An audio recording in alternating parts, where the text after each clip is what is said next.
El Catecismo Menor de Westminster. 1648. Texto tomado de Ministerios Ligonier. Pregunta 1. ¿Cuál es el fin principal de la existencia del hombre? Respuesta. El fin principal de la existencia del hombre es glorificar a Dios y gozar de Él para siempre. Pregunta 2. ¿Qué norma ha dado Dios para enseñarnos cómo podemos glorificarle y gozar de Él? Respuesta. La palabra de Dios que está contenida en las Escrituras del Antiguo y del Nuevo Testamento es la única norma para enseñarnos cómo podemos glorificarle y gozar de Él. Pregunta 3. ¿Qué es lo que enseñan principalmente las Escrituras? Respuesta. Las Escrituras enseñan principalmente lo que el hombre debe creer respecto a Dios y los deberes que Dios exige al hombre. Pregunta 4. ¿Qué clase de ser es Dios? Respuesta. Dios es espíritu. Es infinito, eterno e inmutable, en su ser, sabiduría, poder, santidad, justicia, bondad y verdad. Pregunta 5. ¿Hay más de un Dios? Respuesta. No hay sino uno solo, el Dios vivo y verdadero. Pregunta 6. ¿Cuántas personas hay en la divinidad? Respuesta. En la divinidad hay 3 personas, el Padre, el Hijo y el Espíritu Santo, y estas 3 personas son un solo Dios, de la misma sustancia, iguales en poder y gloria. Pregunta 7. ¿Qué son los decretos de Dios? Respuesta. Los decretos de Dios son su propósito eterno, según el consejo de su propia voluntad, en virtud del cual ha preordenado, para su propia gloria, todo lo que sucede. Pregunta 8. ¿Cómo ejecuta Dios sus decretos? Respuesta. Dios ejecuta sus decretos en las obras de la creación y providencia. Pregunta 9. ¿Qué es la obra de la creación? Respuesta. La obra de la creación consiste en que Dios ha hecho todas las cosas de la nada, por el poder de su palabra, en el espacio de 6 días y todas muy buenas. Pregunta 10. ¿Cómo creó Dios al hombre? Respuesta. Dios creó al hombre, varón y hembra, según su propia imagen, en conocimiento, justicia y santidad, con dominio sobre las criaturas. Pregunta 11. ¿Cuáles son las obras de providencia de Dios? Respuesta. Las obras de providencia de Dios son su muy santa, sabia y poderosa preservación y gobierno de todas sus criaturas y todas las acciones de éstas. Pregunta 12. ¿Qué acto especial de providencia realizó Dios para con el hombre en el estado que éste fue creado? Respuesta. Cuando Dios hubo creado al hombre, hizo con él un pacto de vida, bajo condición de perfecta obediencia, prohibiéndole comer del árbol del conocimiento del bien y del mal, bajo la pena de muerte. Pregunta 13. ¿Permanecieron nuestros primeros padres en el estado en que fueron creados? Respuesta. Nuestros primeros padres, dejados a su propio libre albedrío, cayeron del estado en que fueron creados, pecando contra Dios. Pregunta 14. ¿Qué es el pecado? Respuesta. El pecado es cualquier falta de conformidad con la ley de Dios, o transgresión de ella. Pregunta 15. ¿Cuál fue el pecado por el cual nuestros primeros padres cayeron del estado en que fueron creados? Respuesta.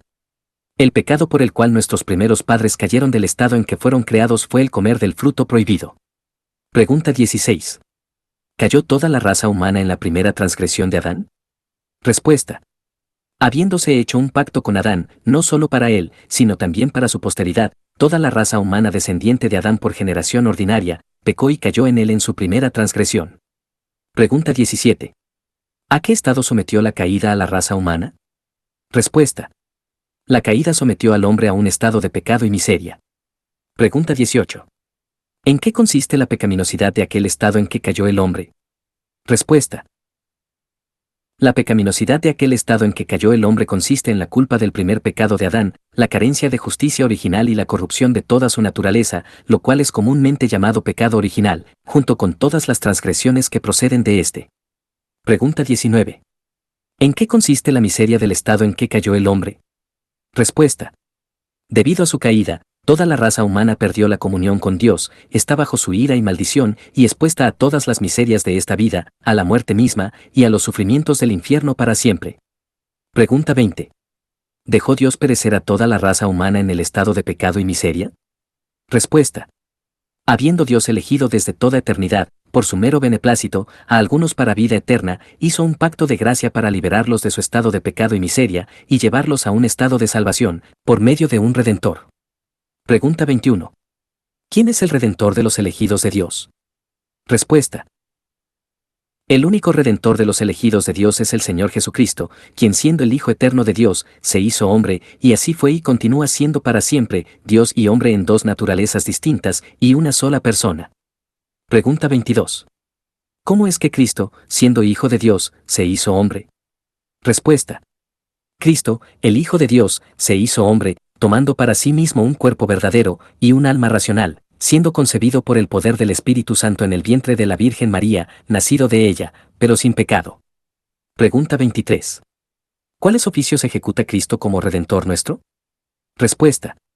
Cristo, como Redentor nuestro, ejecuta los oficios de profeta, de sacerdote y de rey, tanto en su estado de humillación como en el de exaltación.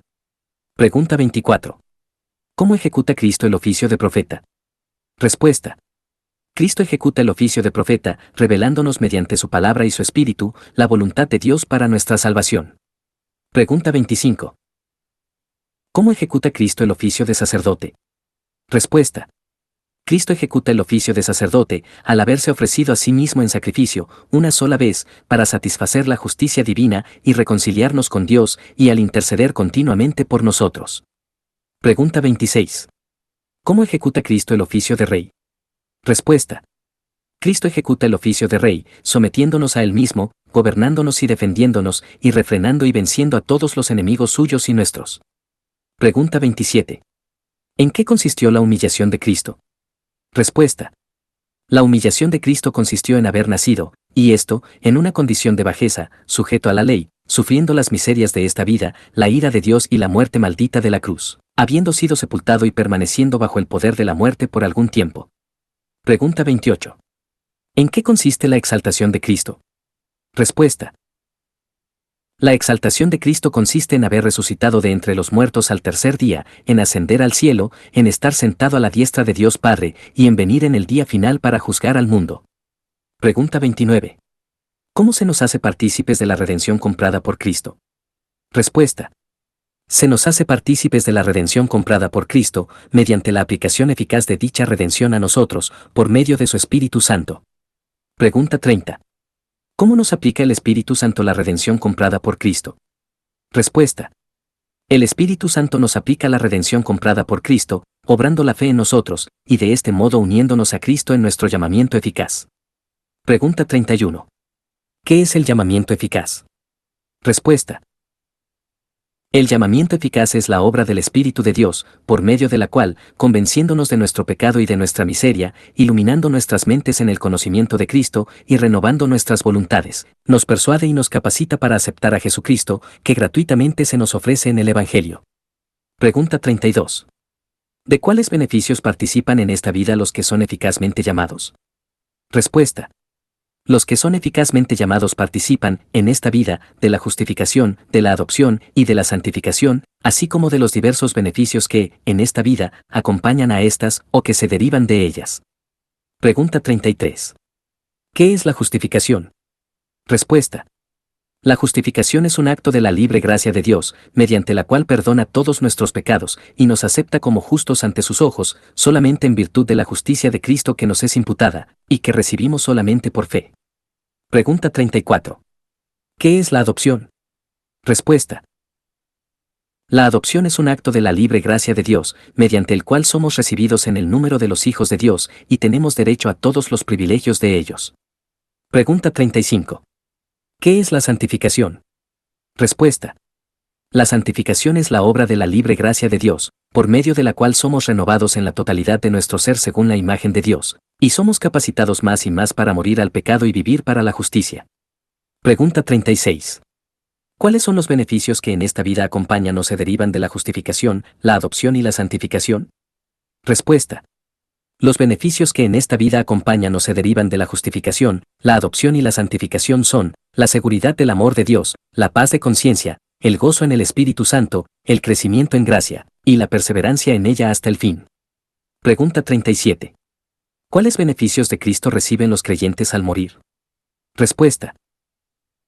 Al morir, las almas de los creyentes son hechas perfectas en santidad y pasan inmediatamente a la gloria, y sus cuerpos, estando todavía unidos a Cristo, reposan en sus tumbas hasta la resurrección.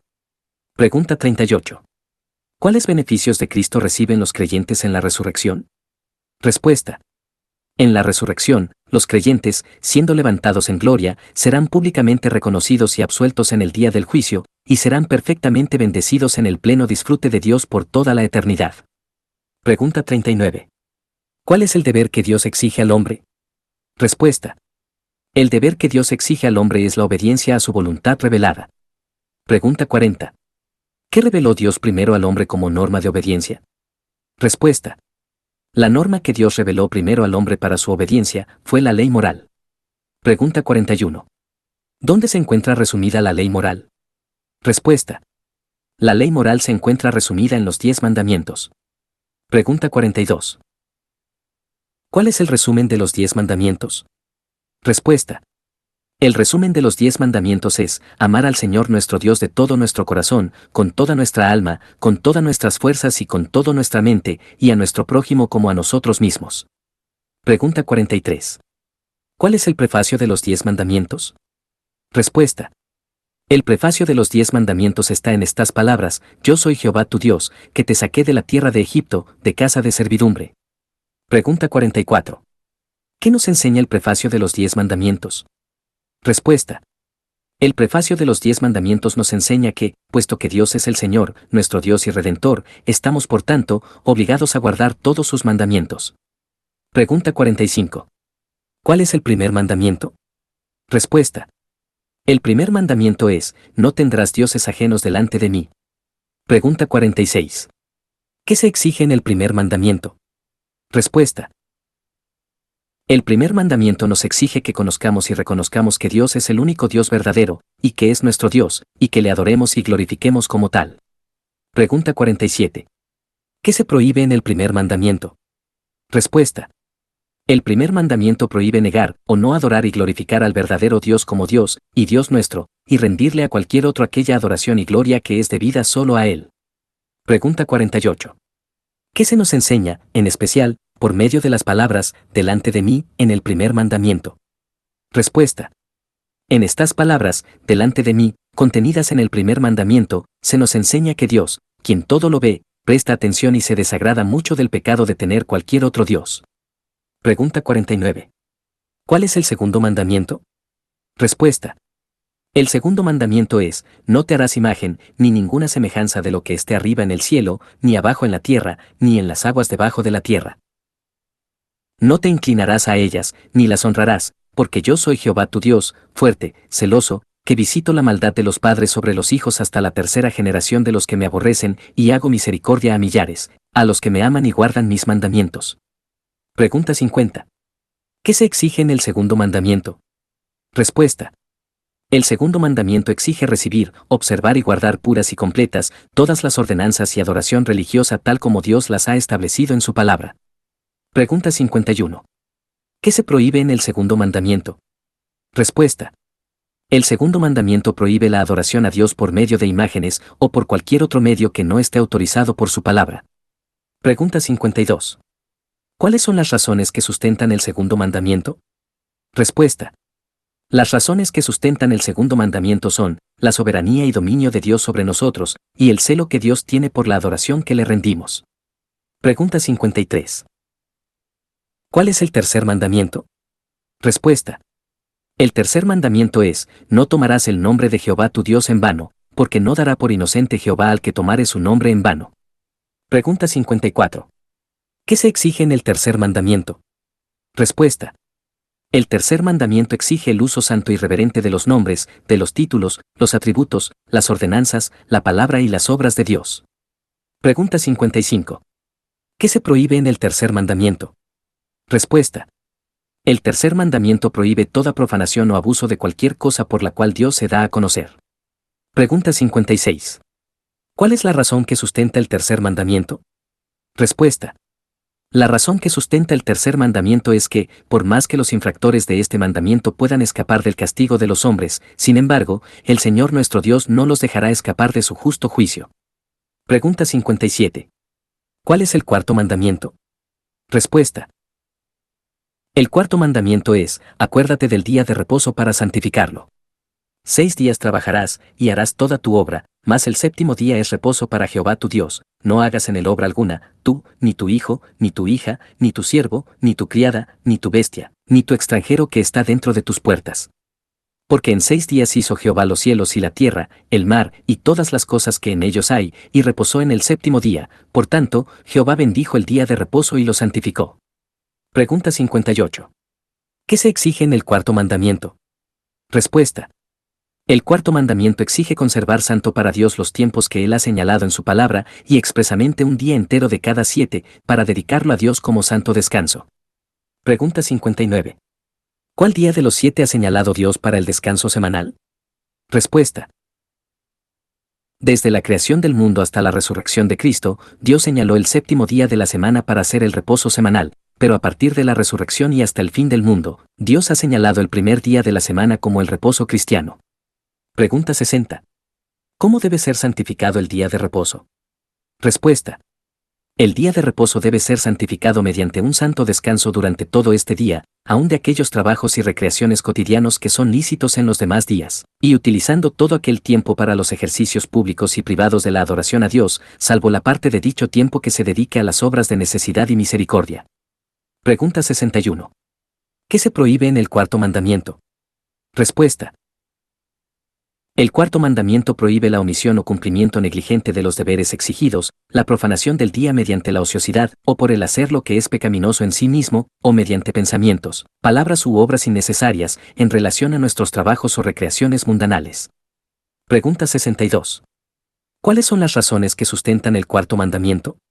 Respuesta.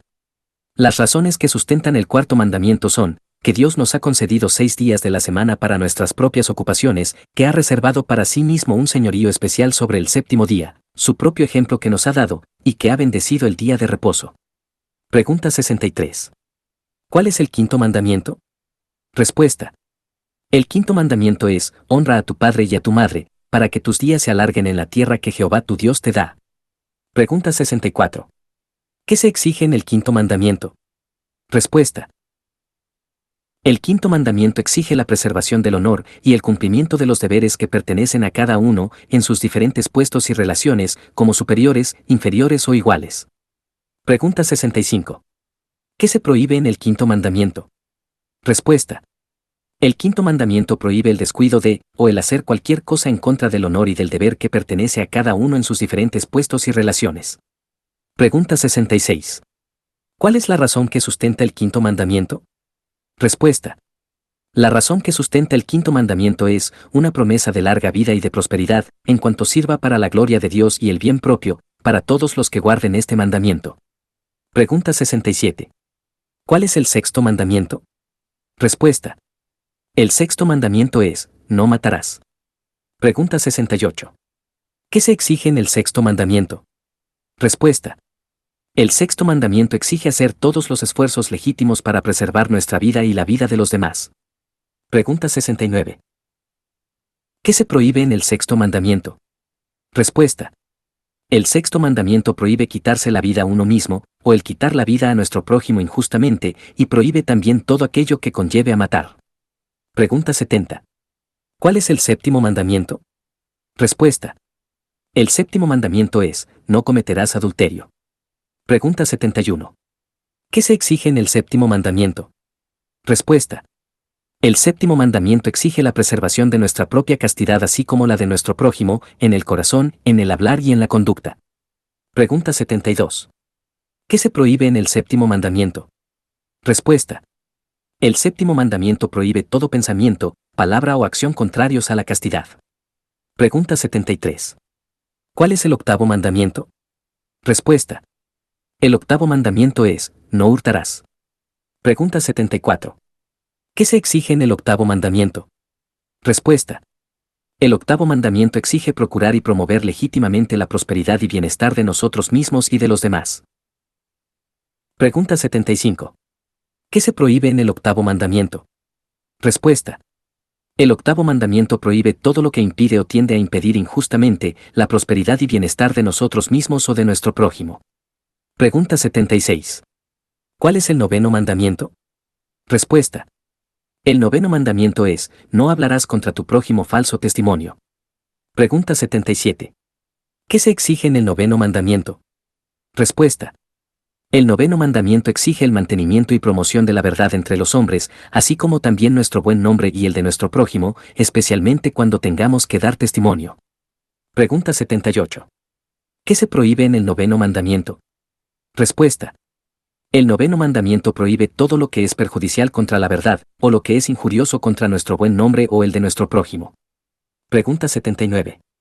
¿Cuál es el décimo mandamiento? Respuesta. El décimo mandamiento es: no codiciarás la casa de tu prójimo, no codiciarás la mujer de tu prójimo, ni su siervo, ni su criada, ni su buey, ni su asno, ni cosa alguna de tu prójimo. Pregunta 80. ¿Qué se exige en el décimo mandamiento? Respuesta. El décimo mandamiento exige el pleno contentamiento con nuestra propia condición y que tengamos una actitud correcta y caritativa hacia nuestro prójimo y todo lo que es suyo. Pregunta 81. ¿Qué se prohíbe en el décimo mandamiento? Respuesta. El décimo mandamiento prohíbe todo descontento con nuestra propia condición, la envidia o pesar del bienestar de nuestro prójimo, y toda inclinación y deseo desordenados hacia las cosas que son de él. Pregunta 82.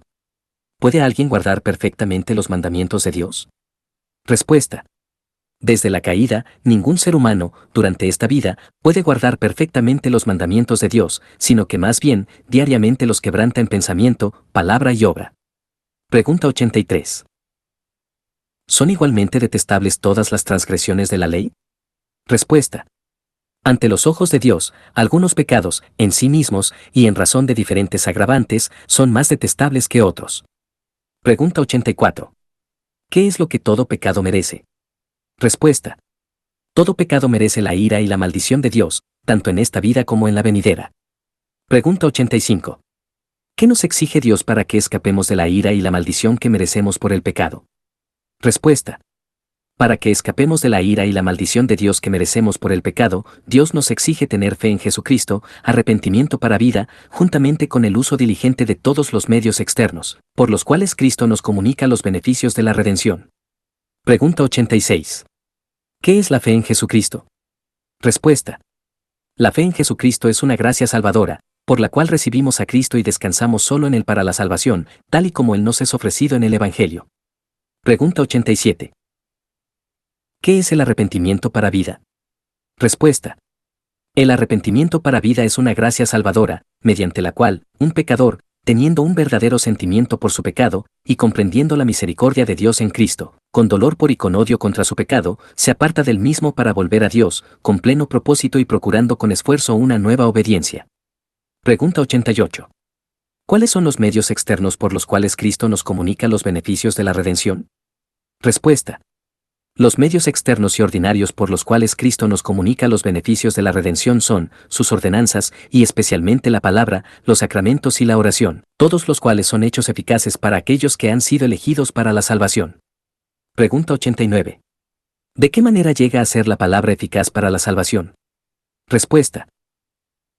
El Espíritu de Dios hace que la lectura, y, más especialmente, la predicación de la palabra, sean medios eficaces de convencer y de convertir a los pecadores, y de edificarlos en santidad y consuelo, por medio de la fe, para la salvación.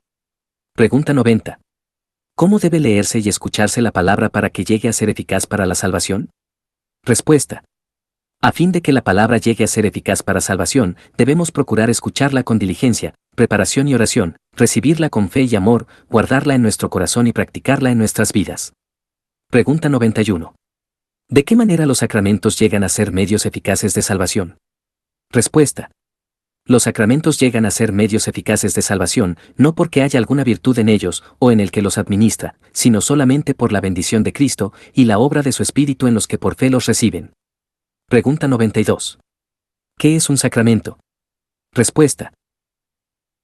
Un sacramento es una ordenanza sagrada instituida por Cristo, en la cual, mediante signos perceptibles, Cristo y los beneficios del nuevo pacto son representados, sellados y aplicados a los creyentes. Pregunta 93. ¿Cuáles son los sacramentos del Nuevo Testamento? Respuesta. Los sacramentos del Nuevo Testamento son el bautismo y la cena del Señor. Pregunta 94. ¿Qué es el bautismo? Respuesta. El bautismo es un sacramento, en el cual el lavamiento con agua, en nombre del Padre, y del Hijo y del Espíritu Santo, significa y sella nuestra unión con Cristo, Nuestra participación en los beneficios del pacto de gracia y nuestro compromiso de pertenecer al Señor. Pregunta 95. ¿A quiénes debe administrarse el bautismo? Respuesta. A ninguno que está fuera de la iglesia visible debe administrarse el bautismo, hasta que profesen su fe en Cristo y su obediencia a Él, pero los niños de los que son miembros de la iglesia visible sí deben ser bautizados. Pregunta 96. ¿Qué es la Cena del Señor? Respuesta. La Cena del Señor es un sacramento, en el que, mediante el dar y recibir pan y vino, según lo establecido por Cristo, se anuncia su muerte, y quienes los reciben dignamente son hechos, no de manera corporal o carnal, sino por fe, partícipes de su cuerpo y de su sangre, con todos los beneficios para su nutrición espiritual y para su crecimiento en gracia. Pregunta 97. ¿Qué se requiere para recibir dignamente la Cena del Señor? Respuesta. Se requiere de los que desean participar dignamente de la Cena del Señor que se examinen a sí mismos acerca de su conocimiento para discernir el cuerpo del Señor, acerca de su fe para alimentarse de él, acerca de su arrepentimiento, amor y nueva obediencia, para que no sea que participando indignamente, coman y beban juicio para sí mismos. Pregunta 98. ¿Qué es la oración? Respuesta. La oración es la presentación de nuestros deseos ante Dios, por aquellas cosas que están de acuerdo con su voluntad, en el nombre de Cristo, incluyendo la confesión de nuestros pecados, y un grato reconocimiento de sus misericordias. Pregunta 99. ¿Qué regla ha dado Dios para guiarnos en la oración? Respuesta. Toda la palabra de Dios es útil para guiarnos en la oración, pero la norma especial para nuestra dirección es aquella forma de oración que Cristo enseñó a sus discípulos, comúnmente llamada la oración del Señor. Pregunta 100. ¿Qué nos enseña el prefacio de la oración del Señor? Respuesta. El prefacio de la oración del Señor que dice, Padre nuestro, que estás en los cielos, nos enseña que nos acerquemos a Dios con toda santa reverencia y confianza, como hijos a un Padre que puede y que está dispuesto a ayudarnos, y que debemos orar con otros y por otros. Pregunta 101. ¿Qué es lo que rogamos en la primera petición? Respuesta. En la primera petición que dice, santificado sea tu nombre, rogamos que Dios nos capacite a nosotros y a los demás para glorificarle en todo aquello por lo cual se da a conocer a sí mismo, y que Él disponga todas las cosas para su propia gloria. Pregunta 102. ¿Qué es lo que rogamos en la segunda petición? Respuesta. En la segunda petición que dice, venga tu reino, rogamos que el reino de Satanás sea destruido, y que el reino de gracia progrese, que nosotros y los demás seamos introducidos y conservados en él, y que el reino de gloria venga pronto. Pregunta 103. ¿Qué es lo que rogamos en la tercera petición? Respuesta. En la tercera petición que dice, hágase tu voluntad, como en el cielo, así también en la tierra, rogamos que Dios, por su gracia, nos dé la capacidad y disposición para conocer, obedecer y someternos, en todas las cosas, a su voluntad, así como lo hacen los ángeles en el cielo. Pregunta 104. ¿Qué es lo que rogamos en la cuarta petición? Respuesta. En la cuarta petición que dice, el pan nuestro de cada día, dánoslo hoy, rogamos que, del don gratuito de Dios, recibamos una porción suficiente de las cosas buenas de esta vida y que con ellas disfrutemos de su bendición. Pregunta 105. ¿Qué es lo que rogamos en la quinta petición? Respuesta.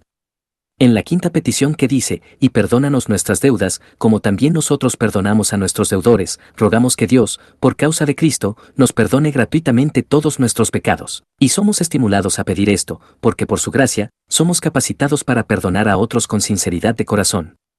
Pregunta 106. ¿Qué es lo que rogamos en la sexta petición? Respuesta. En la sexta petición que dice, y no nos metas en tentación, mas líbranos de mal, rogamos que, o bien Dios nos guarde de ser tentados a pecar, o que nos sostenga y nos libre cuando somos tentados. Pregunta 107. ¿Qué es lo que nos enseña el final de la oración del Señor? Respuesta. El final de la oración del Señor que dice, porque tuyo es el reino, y el poder, y la gloria, por todos los siglos. Amén, nos enseña que cuando oramos debemos derivar todo ánimo de orar solamente de Dios, y que en nuestras oraciones debemos alabar a Dios, atribuyéndole el dominio, y el poder, y la gloria, y en testimonio de nuestro deseo y seguridad de ser oídos, decimos, amén.